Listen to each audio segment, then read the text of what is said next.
que há 60 dias eu realizei um sonho que eu vinha alimentando e o Senhor foi colocando pessoas estratégicas na minha vida.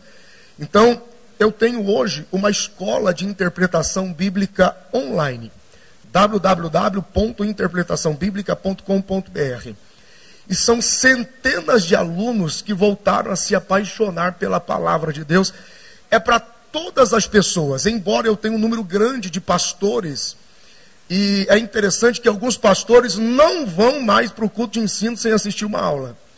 Porque eu ensino você a interpretar livro por livro, capítulo por capítulo e versículo por versículo da Bíblia. E a cada interpretação, a cada nível de revelação bíblico, você tem pelo menos 10, 15 mensagens para ministrar o resto do ano. Então, isso está disponível. Se você quiser maiores informações, passa lá com o Joel, ou alguém talvez vai te entregar esse panfleto aqui, ó. Você pode pegar, acessar o site para conhecer mais. Tá bom? Deus abençoe sua vida. Obrigado. Abra sua Bíblia no Evangelho de Jesus Cristo, conforme escreveu Mateus, por favor.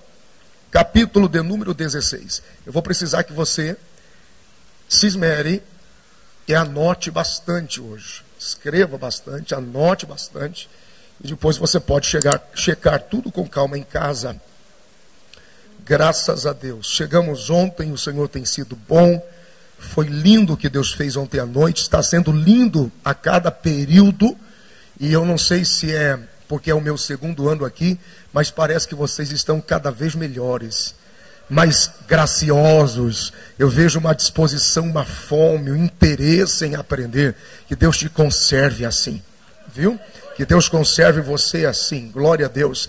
Mateus capítulo de número 16, você encontrou? Diga amém. Eu preciso de atenção, porque eu vou ter que fazer uma leitura cadenciada até o versículo 21, começando no primeiro. Como o nosso tempo é muito resumido, embora, se eu não concluir especificamente aqui esse assunto, vou tentar o máximo possível, nós estamos falando sobre o triunfo da igreja contra o inferno. Diga comigo, o triunfo da igreja contra o inferno.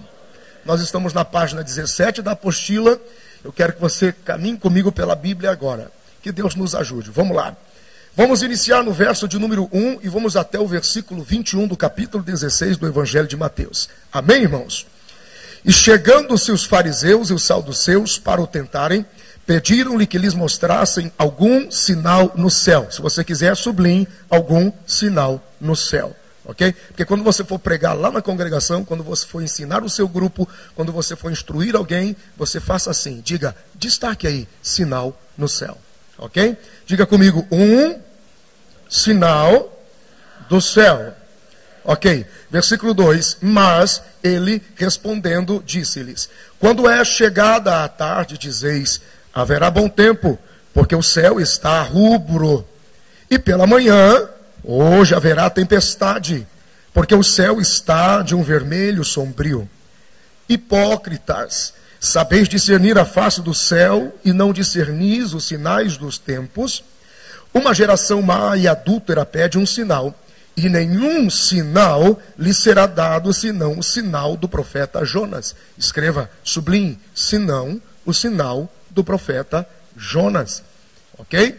Se você quiser fazer uma chave em torno do versículo 4, pode fazer também. Nenhum sinal lhe será dado, senão o sinal do profeta Jonas. Que sinal é esse? Ok? E deixando-os, retirou-se. Versículo 5. E passando seus discípulos para o outro lado, tinham se esquecido de trazer pão. Jesus lhes disse, adverti e acautelai-vos do fermento dos fariseus e saduceus. E eles arrazoavam entre si, dizendo, é porque não trouxemos pão. E Jesus, percebendo isso, disse, porque arrazoais entre vós, homens de pequena fé, sobre o não terdes trazido pão? Não compreendeis ainda, nem vos lembrais dos 5 pães para 5.000 homens, e de quantos cestos levantastes? Me ajuda aqui no versículo 9. Diga cá para alguém que está do seu lado, diga assim, Jesus sabe fazer contas e ele exige prestação de contas.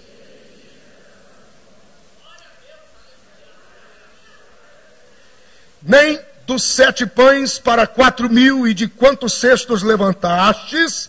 Olha só, Jesus fazendo conta. Não vamos pensar que nós vamos fazer conta. 2 com 2 vezes 2, 3 vai 3, 4 com 1 vezes 2 vezes 3. Está faltando coisa aqui. Ele se atém sim aos detalhes. É importante a checagem. Ele presta contas e ele sabe fazer contas. Por que eu estou dando ênfase? Você vai saber já já. Versículo 11. Como não compreendestes que não vos falei a respeito do pão, mas que vos guardasseis do fermento dos fariseus e saduceus, então compreenderam que não dissera que se guardassem do fermento do pão, mas da doutrina dos fariseus. E chegando Jesus às partes de Cesareia de Filipe, interrogou os seus discípulos, dizendo: quem dizem os homens ser o Filho do Homem? Eles disseram: uns João o Batista, outros Elias e outros Jeremias, ou um dos profetas. Disse-lhes ele: e vós, quem dizeis que eu sou? E Simão Pedro respondendo disse: tu és o Cristo, filho do Deus vivo. E Jesus respondendo disse-lhe: bem-aventurado és tu, Simão Barjonas, porque tu não revelou a carne e o sangue, mas meu Pai que está nos céus. E também eu te digo que tu és Pedro, e sobre esta pedra edificarei a minha igreja, e as portas do inferno não prevalecerão contra ela.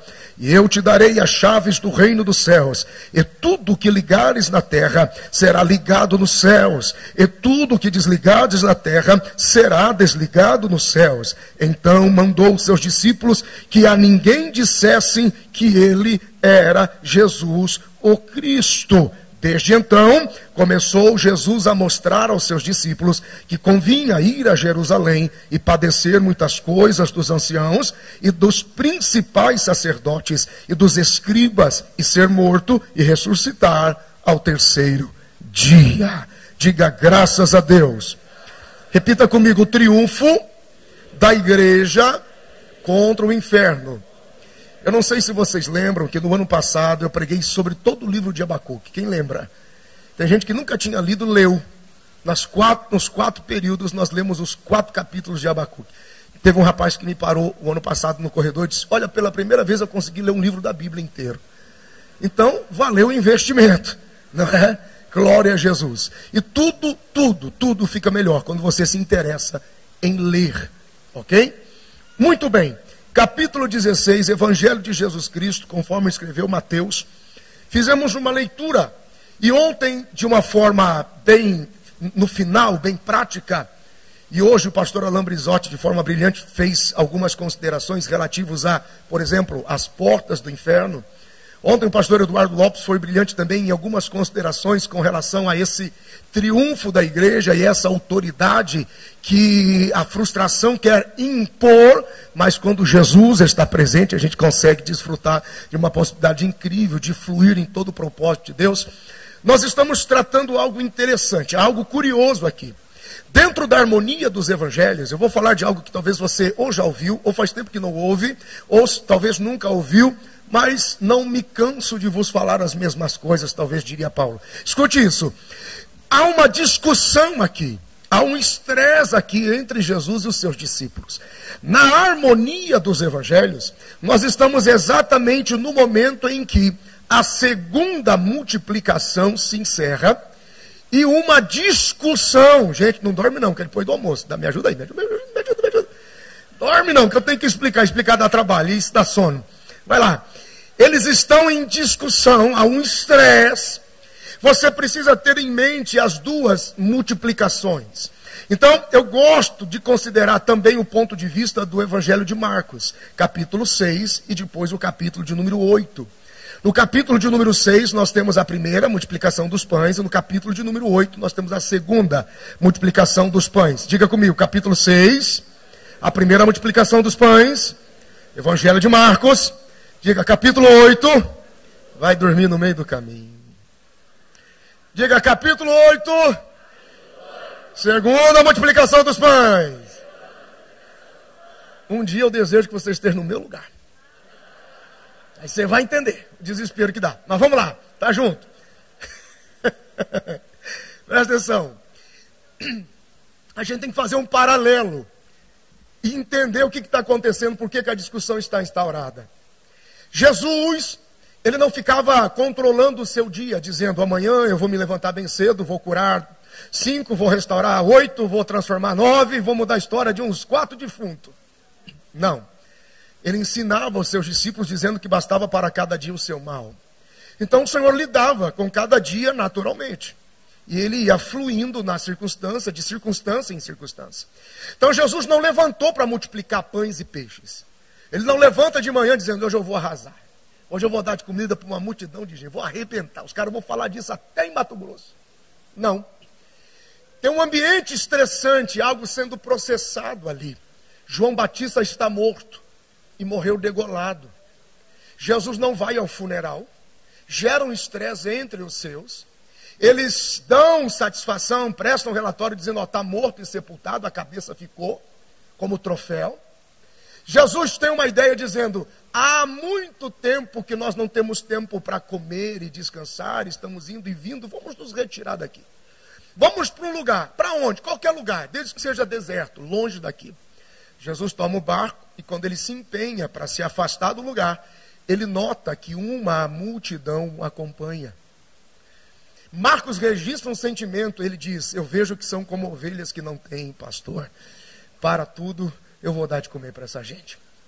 Quando ele reúne todo mundo e ele se prepara para dar de comer a eles, ele chama a atenção dos discípulos dizendo, ide dar-lhes vós mesmos de comer. E aí começa uma discussão, não tem condição, não tem pão, não tem dinheiro, se tivesse, quanta gente poderia comer? Qual é a possibilidade, qual é a probabilidade, onde é que a gente vai chegar com isso? Jesus diz, dá a eles de comer. Surge um menino com 5 pães e 2 peixes, é tudo que a gente tem, tomou, deu graças, partiu, repartiu com os discípulos. Imagina você cansado, sobrecarregado e com fome. Você pega um bom pedaço de pão na mão e o Senhor diz assim, não é hora de comer, você vai servir, depois você vai comer e tal. Olha que tribulação. E os caras com fome, cansados, atormentados, ninguém come, todo mundo dá para a multidão. E eles começam a servir a multidão. E essa gente vai comendo. E o milagre acontece. Só que o coração deles, eu estou sendo de uma forma bem devocional, didático e prático. Sem teologizar demais, para você ter facilidade para recontar essa história. À medida que eles vão servindo, o cansaço, o estresse, a fadiga, a única referência pastoral que eles tinham era João Batista, que estava morto. Jesus morreu, sepultou, deixa que os mortos sepultem os seus mortos. E lá está, de repente o coração fecha e o rosto deixa transparecer que o coração está fechado. Quando termina a multiplicação, que é a prestação de contas de quanto sobrou, os cestos e o quanto transbordou desses cestos. Jesus olha para eles e diz assim, saem de perto de mim agora. No princípio ele diz, estão cansados? Vamos dar um chego ali, vamos dar uma chegada, vamos dar uma saída, vamos dar uma relaxada. Não, agora Jesus diz, pega esse barco e sai daqui agora e me espera lá do outro lado. Rápido. A discussão era pelo quê? Eles estão com o coração fechado. Esse é o primeiro texto na Bíblia, ou pelo menos o texto da Bíblia que sobressai sobre a doutrina da recepção, da acomodação. Jesus não queria ninguém despedindo aquela multidão, foi um culto extraordinário. Eu não quero ninguém com cara feia na porta não, gente. Assim como a cozinha pode comprometer todo um bom culto, porque você chega lá e a comida pode não estar boa, assim também a recepção tem a capacidade de salvar um culto. Porque às vezes o culto não foi bom, mas quando a pessoa passou na porta, recebeu um sorriso, um abraço, um cumprimento de mão e tenha uma boa semana. Se o negócio não dá certo aqui na recepção, ainda dá trabalho, imagina. Jesus diz, sai todo mundo aqui que eu despeço essa gente. 5.000 homens fora mulheres e crianças. Quase 25.000 pessoas. Todo mundo indo embora e Jesus sozinho na porta da reunião. Deus abençoe. Barriguinha cheia. Curadão, restaurado. Ó, semana que vem tem a segunda reunião. E os caras, me esperam do outro lado. Eles todos atribulados. Jesus se retira para orar. Um vento sopra. Tumulto no mar. Ele vem andando sobre as águas.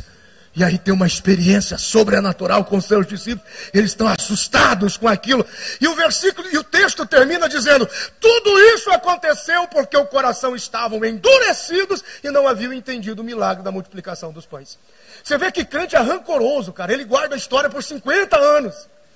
O cara não serve, não ajuda, não te apoia. E lá, 50 anos depois, ele diz: lembra aquele dia da multiplicação? A minha mágoa é daquele dia. E Jesus diz: meu amigo, a gente já está lá na frente, você está na mágoa daquele dia. Dá uma olhadinha para alguém que está do seu lado e fala: rancoroso. 30 anos na igreja, é porque aquele dia no coral, nunca mais eu me levantei. Coração duro. Mostra no rosto, Jesus vai procurar o que fazer que vai atrapalhar meu culto, rapaz.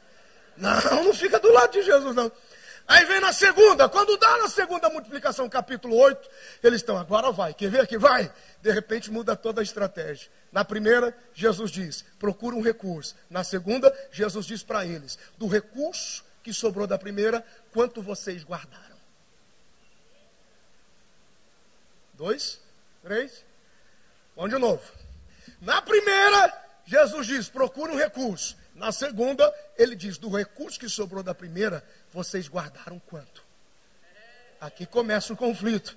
Porque quando você chega aqui estúpido, ignorante, sem saber de nada, ele releva. Ah, meu irmão, mas depois que você aprendeu, depois que você começou a caminhar, depois que você começou, ele chega e diz para você: e aí, está sobrando o que aí? Do que eu já te dei. Não, Senhor, está tudo bem e tal. Quantos pães tem? De 7. E aqui começa o conflito e eu concluo, porque o conflito está no seguinte: o milagre da segunda multiplicação diminui. Ele é inferior ao da primeira. E essa é a discussão, e aqui surge a estupidez da pergunta: pai, dá-nos um sinal. Porque o camarada vem para a igreja, vive a experiência que tem que viver, mas quando ele retorna, ele tem uma mania de sinal. Um sinal, pai, um sinal, pai, um sinal. E é uma coisa impressionante, ele não guarda nada, não tem depósito e fica pedindo um sinal. E o Senhor se irrita com isso. Por que se irrita com isso? Se você vê a primeira multiplicação, tinha 5.000 homens fora mulheres e crianças. Na segunda, era quase 4.000. O total. Então o número de gente diminuiu. É a primeira coisa que você tem que anotar. Segundo, na primeira tinha menos pão e mais gente. Na segunda tinha mais pão e menos gente. Então a proporção era comer muito mais. Era ter muito mais provisão. Mas na verdade diminui. Na primeira eles comem e se saciam a tal ponto que sobeja. Quer dizer, comem a transbordar. Na segunda, só comem. Não tem fartura, não tem abundância, não está transbordando. Na primeira, são 12 cestos cheios. Na segunda, são 7 e eles não transbordam. Há alguns com pressa que dizem que os cestos provavelmente pertenceriam aos meninos, aos discípulos, mas nunca pertenceu aos discípulos, porque tem 5 faltando e há um desprezo de um conteúdo que está sem ser guardado, sem ser considerado. E eles começam a discutir. E aí o fermento dos fariseus pegam eles. E eles vão para Jesus e começam a dizer: pai, por que o senhor não dá um sinal? Tipo algo assim, ó. E aí todo mundo acredita. Porque no primeiro culto foi muito legal, mas no segundo a gente tem que arrebentar, o negócio está meio devagar. Jesus fica irritado. Você não encontra Jesus com demonstrações de emoção extrema, como por exemplo, e muito irritado, gritou. Não, você encontra assim, ó, entristeceu-se profundamente. Você não encontra, e começou a gargalhar. Não, alegrou-se no espírito. Doce, leão, nobreza, né? Ok? Senhor, faz alguma coisa. Ele diz: o fermento dos fariseus está tumultuando a cabeça de vocês. Eles estão em discussão. Por que eles estão em discussão? Porque eles mentem para Jesus. E todo crente que cobra demais de Deus está mentindo em alguma área da sua vida. E ele quer se relacionar com Deus como se ele se relaciona com o vizinho, que é só fechar a janela que o vizinho vai imaginar que ele não está lá. E com Deus não é assim. Pega a sua Bíblia no Evangelho de Marcos, capítulo de número 8. Evangelho de Jesus Cristo, conforme escreveu Marcos, capítulo de número 8. Versículo de número 15, que dentro da harmonia é o mesmo plano de discussão. Versículo 15, Marcos capítulo 8. E ordenou-lhes dizendo: olhai e guardai-vos do fermento dos fariseus e do fermento de Herodes. E arrazoavam entre si, dizendo: é porque não temos pão. E Jesus, conhecendo isto, disse: por que vocês estão arrazoando sobre a questão do pão? Não considerastes, não compreendestes ainda? Tendes ainda o vosso coração endurecido? Aquele crente rancoroso: você não mudou, isso não está doendo. Tende os vossos corações endurecidos, os vossos olhos não veem, com os vossos ouvidos não conseguem ouvir, memória curta, não vos lembrais. Veja que está tenso. E aí ele presta conta de novo. Quando eu parti 5 pães entre 5.000, ele está dizendo: lembra que era pouquinho e tinha mais gente? Lembra? Quantos cestos sobraram? Versículo 20. E quando eu parti 7 entre 4.000, vocês lembram? E no versículo de número 21 ele pergunta: vocês não estão entendendo ainda? Vocês ainda não conseguem entender. E essa discussão toda acontece porque eles estão mentindo. Eles estão enganando o Senhor. E não se pode enganá-lo. Deus não é homem para que minta, nem filho do homem para que se arrependa. Ele é Deus. Onde é que está o problema? Versículo de número 5 do capítulo 8. E perguntou-lhes: quantos pães tendes? E disse-lhe: 7. É mentira. E curiosamente, para você, é dentro da proposta da memorização bíblica, você dobra o versículo e vai para o 14. E no 14 tá: e eles se esqueceram de levar pão no barco, e não tinham consigo senão um pão lá. Então não eram 7, eram 8 pães. Eles escondem um no barco, porque eles sabiam que os cestos nada tinha a ver com eles. Então eles estão dizendo: Senhor, não tem muita coisa, guarda no barco, vai que não sobre. E eles ficam batendo nessa tecla: não vai sobrar, não vai sobrar. E Jesus se irrita. Quando Jesus fica aí irritado, na versão de Mateus capítulo 16, ele estende a resposta para um nível profético. E é aqui que eu quero que você redobre a sua atenção, quando no versículo de número 4 ele diz: não vou dar mais nenhum sinal. O Senhor não está dizendo ali, aquele instante, ele está dizendo: nunca mais será dado. Eu não vou deixar registrado um outro sinal, a não ser o sinal do profeta Jonas. E quem lê, entenda. E a Bíblia diz no versículo 4, terminando de falar, se retirou e saiu. Sinal do profeta Jonas. Não falamos mais nisso. E se vira a entender, meu irmão. Tem coisas que Deus não vai ficar desenhando para você. Quando você chega ignorante, não sabe nada, mas aí você começa a orar, a ler a Bíblia, a frequentar algumas escolas. É porque a gente gosta da igreja dos homens. Porque a gente tem muita preocupação em perder vocês. Ninguém fala isso. Mas você acha que é barato manter isso aqui? Você tem que vir aqui, irmão. E amar essa casa. Dizimar, ofertar. Para que nós possamos manter a estrutura de te acolher sua casa, sua família, com os ministérios que fluem para cuidar da sua casa, seu casamento, seus filhos, os adolescentes e tudo. E isso custa caro. Então, às vezes, no desespero, a gente até meio fica aqui com a gente. Igreja de Jesus. Quando a gente sente falta das pessoas no estudo bíblico, a gente diz assim: por onde você anda, amado? Vem para o estudo da palavra. Igreja de Jesus, não dê pérolas aos cães, pérolas aos porcos e nem coisas santas a cães, que eles não vão aproveitar em nada. Você frequenta a igreja dessa? E quando você falta no dia do evangelismo, por que você não veio entregar o folheto? Igreja de Jesus, servo inútil,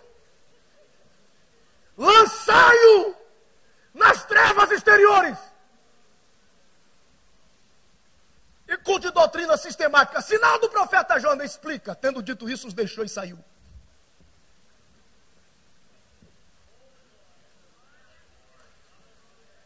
Você está entendendo? Pega a sua Bíblia, livro do profeta Jonas. Aleluia. Ah, meu Deus. Eu não sei você, apesar do conteúdo, porque a escola exige, mas há uma presença doce de Deus aqui. Aleluia. Você não sabe ainda, mas Deus está te preparando para viver todas as promessas que Ele tem para a sua vida, com uma qualidade, com uma nobreza, com um nível tão alto de capacidade e responsabilidade para pregar, para ensinar, para ministrar, para viver os dons de Deus. Você não sabe ainda, mas Deus vai mudar a história da sua vida esse ano. Ele está te preparando aqui. Ele te separou do mundo para dizer: aqueles que veem não enxergam nada, ouvem não entendem nada, eu vou explicar para vocês, porque vós é dado conhecer o reino dos céus. Diga graças a Deus. Nós temos algumas coisas a considerar, e eu coloquei na apostila, a partir da página de número 19, depois você pode, a partir dali, fazer as suas observações. A pergunta é, mantenha o livro do profeta Jonas aberto, por favor. A pergunta é, que sinal de fato é esse?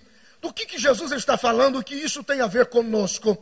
Então, de uma forma bem prática, eu quero que você se atenha a isso e traga à memória a história de Jonas. O que nós temos aqui em mente? O que esse sinal de Jonas, teologicamente, sistematicamente está dizendo? Depois eu vou te dar o caráter devocional, revelado do que também está dizendo. Então nós temos alguns pontos a considerar. Primeiro, do ponto de vista, o que significa o sinal do profeta Jonas? Do ponto de vista do preconceito de Jonas, porque o grande problema de Jonas não negou o fato de não desejar ir a Nínive, simplesmente porque de uma hora para outra ele disse: eu não quero, eu não me sinto confortável para ir. Ele estava com medo de ir lá. Ele tinha dificuldades para assimilar aquela gente. Ele sabia o que significa se infiltrar no meio dos assírios. Ele sabia a memória que ele trazia entre as perseguições e a atitude ferrenha de destruição que os assírios tinham em relação a Israel. Então o que é que Jonas nutria em relação a eles? Ira. Jonas não via a hora do juízo cair sobre eles. Que venha juízo. Que venha sobre eles a ira de Deus. Então, para cumprir o nosso cronograma como escola, está na Bíblia, e eu quero que você considere o seguinte. Primeiro, do ponto de vista, está na apostila, do ponto de vista do preconceito de Jonas. Ele não queria ir a Nínive porque simplesmente ele não desejava que Nínive fosse alcançada. Ele queria a ira. Ele queria o juízo liberado sobre eles. Qual é o sinal do profeta Jonas? Segundo, do ponto de vista profético, o sinal estava dizendo que mesmo que Israel permanecesse desobediente, a tribulação passaria. Terceiro, do ponto de vista messiânico, o sinal do profeta Jonas estava também dizendo que ainda que os fariseus se transformassem no grande peixe para tragar a Jesus, eles não teriam efeito, porque o Senhor se entregaria e morreria e ressuscitaria pelo seu próprio poder. Do ponto de vista ministerial de Jesus, o sinal está para que, descendo ele ao Sheol, faria o que tivesse que ser feito e sairia de lá com poder e com vitória.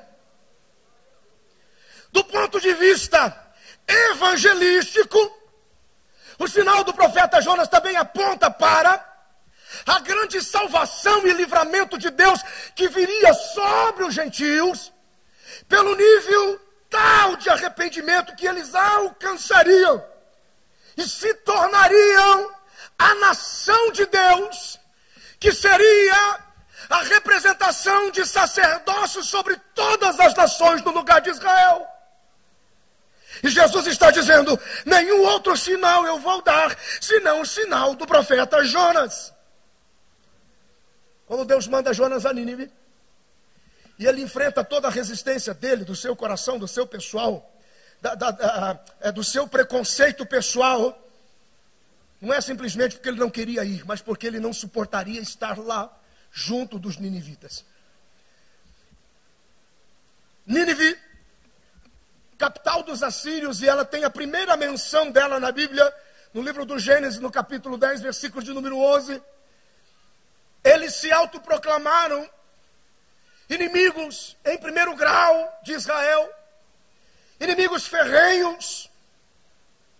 Eles eram violentos, cruéis. Jonas tinha uma lembrança ruim, negativa, amarga da relação com aqueles que eram de Nínive. Tudo que Jonas queria era ver aquela cidade destruída e aquela gente com a memória aplacada. No entanto, Deus agora intervém na fuga de Jonas.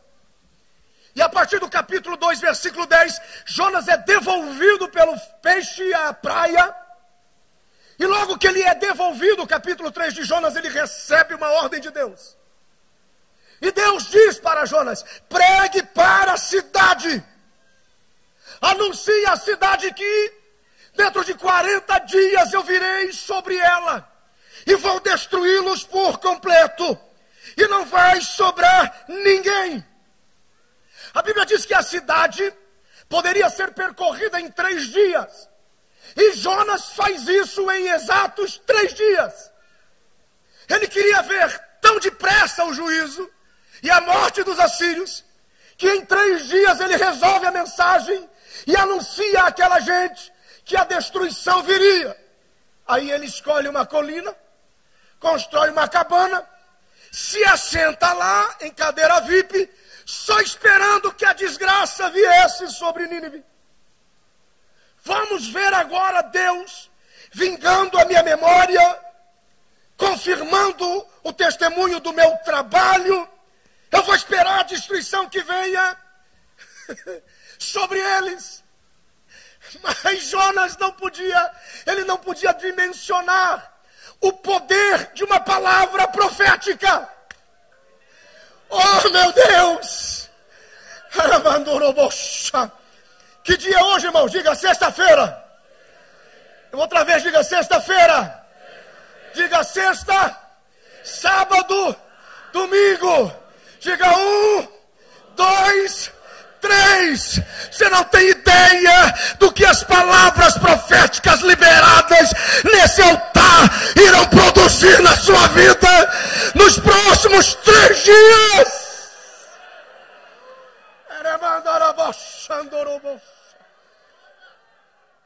Jonas em 3 dias diz: vai morrer todo mundo, e a ira do Senhor virá sobre vós. E eles acreditaram, começaram a jejuar, se vestiram de saco, se cobriram de cinza, avisaram o rei deu exemplo, tirou as indumentárias, vestiram-se de saco, cobriu-se de cinza, começou a jejuar e deu uma ordem: nem os animais comam e bebam. E Jonas no alto da montanha esperando a desgraça. De repente sobe a presença de Deus, o arrependimento do povo, sobe a presença de Deus, o arrependimento e o coração quebrantado e contrito. E Jonas começa a entrar em crise, porque Deus muda a sentença.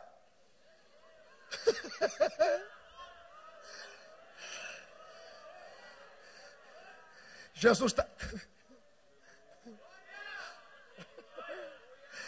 Deus vai te usar, Deus vai te usar. Estamos chegando lá.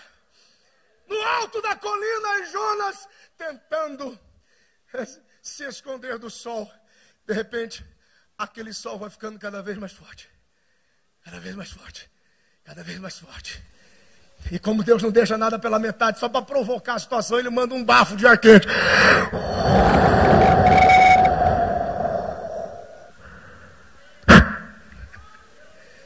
vento cauduloso vem do Oriente.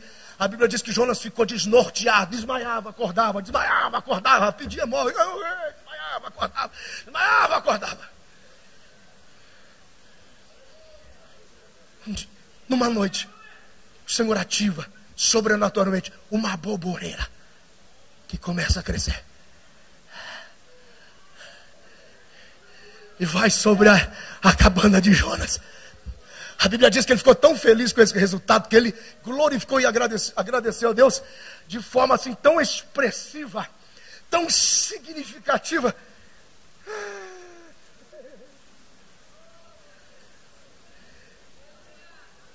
Então Deus manda um verme. E a baboreira murcha. E é pior o último estágio de Jonas. Tira a minha vida! Melhor ela ter morrido do que entrar nessa! O senhor não sabe o que faz! Fala demais, não explica nada! E depois resolve tudo e quem fica aqui é a gente! Muda a história! O que o senhor está inventando? E aí Deus diz assim: Jonas! Estás iradinho? Enroladinho? Perturbadinho? Ah! Não fizeste nada pela baboreira, rapaz! Tu a viu crescer e morrer em um dia! Nada fizeste, nada trabalhaste, tem tu dó e pena da baboreira! Como não teria eu dó de 120.000 almas que eu gerei, que eu criei, e agora se arrependem! Meu Deus do céu!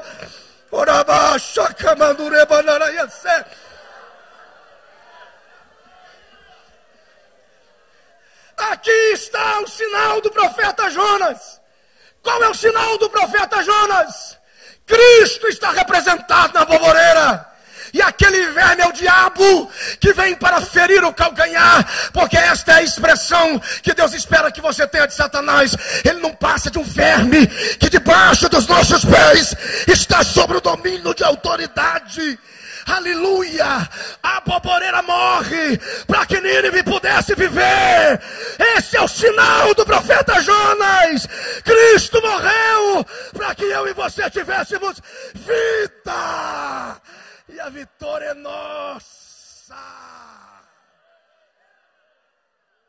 Pelo sangue de Jesus.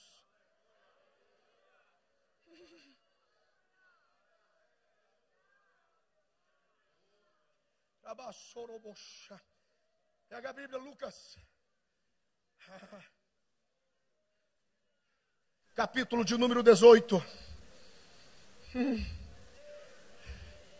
Lucas, capítulo de número 18.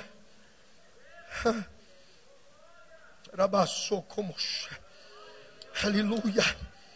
Aleluia. Versículos 11, 12 e 13. Anota isso aí, irmão, anota isso aí.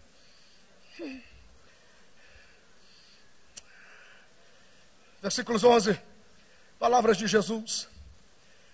E disse Jesus: olhem o fariseu. Ele está em pé orando consigo.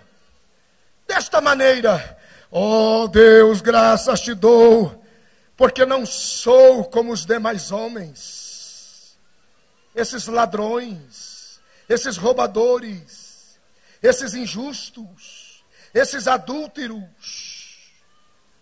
Não sou nem como esses publicanos. Eu jejuo 2 vezes na semana e dou os dízimos de tudo quanto possuo.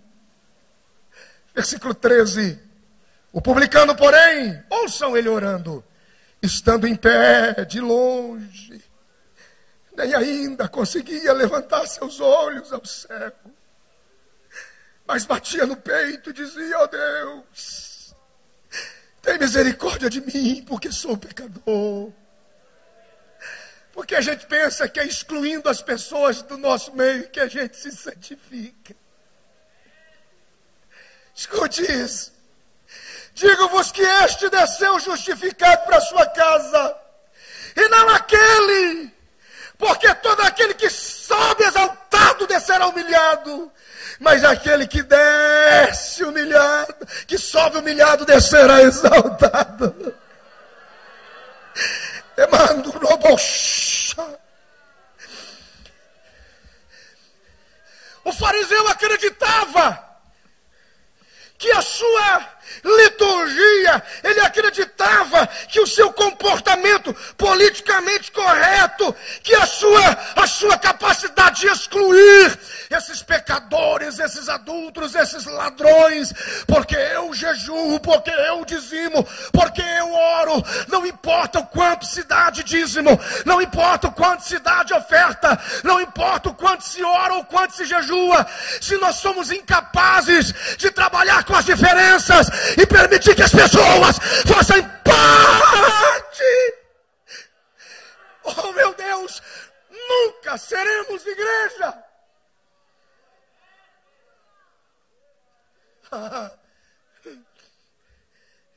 Escute isso.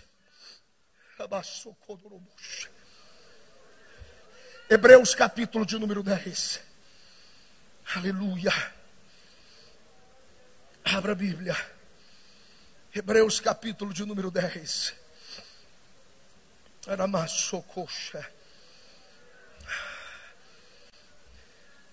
Eu tenho 8 minutos. Se nós não terminarmos, continuaremos amanhã. Nem que a gente tenha que terminar aqui agora. Mas abra a Bíblia. Escritor aos Hebreus capítulo de número 10. Quem encontrou com sinal, diga amém. Preste atenção. Versículo de número 1. Porque tendo a lei a sombra dos bens futuros, não a imagem exata das coisas, nunca pelos mesmos sacrifícios que continuamente se oferecem a cada ano, podem aperfeiçoar os que eles se chegam. De outra maneira teriam deixado de se oferecer, porque purificados uma vez os ministrantes, nunca mais teriam consciência do pecado. Nesses sacrifícios, porém, cada ano se faz comemoração dos pecados, porque é impossível que o sangue dos touros e dos bodes tire os pecados.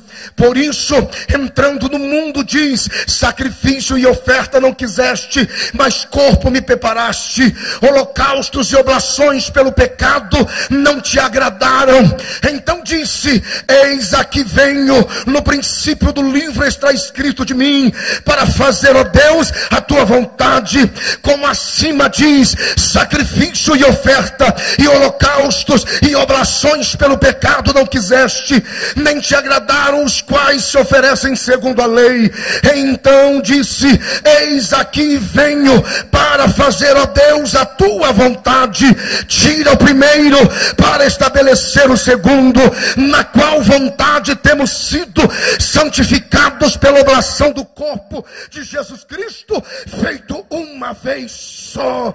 E assim todo sacerdote aparece cada dia ministrando e oferecendo muitas vezes os mesmos sacrifícios que nunca podem tirar os pecados, mas este, havendo oferecido para sempre um único sacrifício pelos pecados, está assentado à direita de Deus daqui em diante, esperando até que os seus inimigos sejam postos por escabelo de seus pés, porque com uma só oblação aperfeiçoou para sempre os que são santificados. E também o Espírito Santo nolo testifica, porque depois de haver dito: esta é a aliança que farei com eles depois daqueles dias, diz o Senhor, porei as minhas leis em seus corações e as escrevereis em seus entendimentos. E acrescenta: e jamais me lembrarei dos seus pecados e das suas iniquidades. Ora, onde há remissão, não há mais oblação pelo pecado. Tendo, pois, irmãos, ousadia para entrar no santuário pelo sangue de Jesus, pelo novo e vivo caminho caminho que Ele nos consagrou pelo véu, isto é, por sua carne, e tendo um grande sacerdote sobre a casa de Deus, cheguemos-nos com verdadeiro coração e inteira certeza de fé, tendo os corações purificados da má consciência e o corpo lavado com água limpa. Retenhamos firmes a confissão da nossa esperança, porque fiel é o que prometeu e também o que fará. Quantos acreditam na Bíblia? Fica de pé e diga glória a Deus. Ai, que mandará.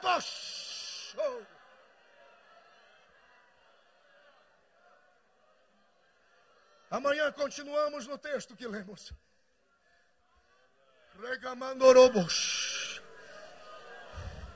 Em Cristo cumpriu-se toda a vontade de Deus. Coloque a mão direita no seu coração. Feche os teus olhos. E amanhã vamos falar sobre Hebreus 10.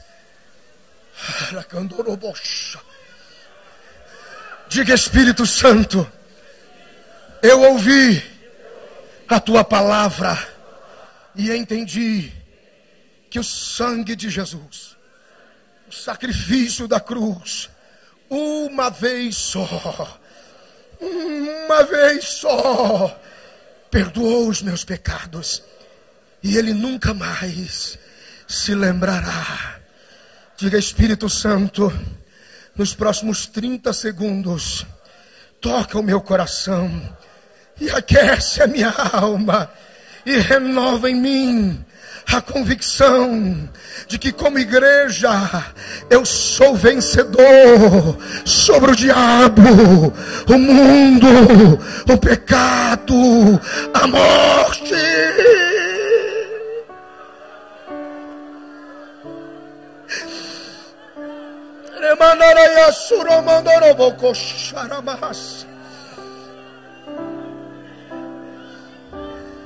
Escute, você está preparado? Um ato prático de fé e adoração. A Bíblia diz que Jesus é o cabeça. Diga: Ele é o cabeça. Diga: Jesus é o cabeça. Diga para alguém que está do seu lado: diga: Jesus é o cabeça. Diga: o cabeça da igreja. Não provoca ele, faz cara de inteligente. Eu vou te falar o que isso significa. Diga para ele: eu vou te falar o que isso significa. Diga para ele: diga: eu vou falar o que isso significa. Diga: significa que tudo que o cabeça venceu, o corpo venceu.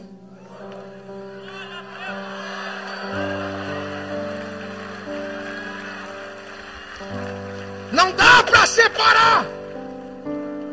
O que o cabeça venceu? A morte.